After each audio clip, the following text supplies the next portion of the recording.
I spell amaga share torake ko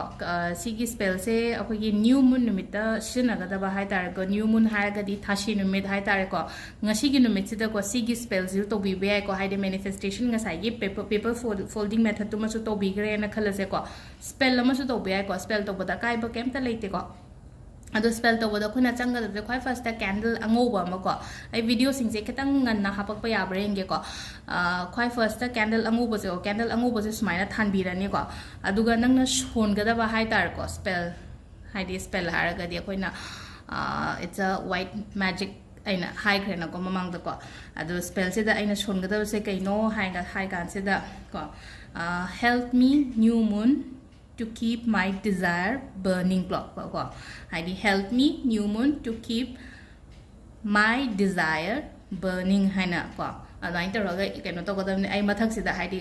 isu irake ko haidi aina hai se kaino habu to help me new moon to keep my desire burning ko ado sigi spell se akoina haidi nang ngatang minute manga make masi se dum ngatang shon bi be ai ko haidi do sol la matung da nang adum khallo ba haidi nang na pa me po to hai tare ko adagi nga sai gi nang na spell do sholing ai matam do da keno to bi ba hai ta khan bi ba hai tare ko si sin spell gi len do ko ado spell gumba keno to bo ko pa sum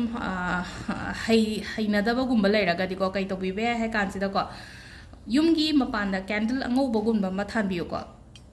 candle ango ba than se phaiye keno numit ko haidi akhoi Thasi numit se ko akoi Diwali su kaino numit ta da Thasi numit ta bane Diwali se ado Diwali numit akhoi celebrate tawdra haidi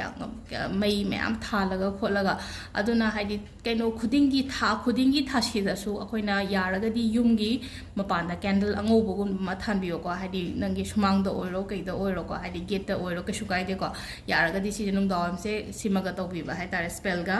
sigi candle ama nang na keno to bi ba se ga ado si se gyan tare ko ma'am ado makha ta ba dum ying mina se videos ko thank you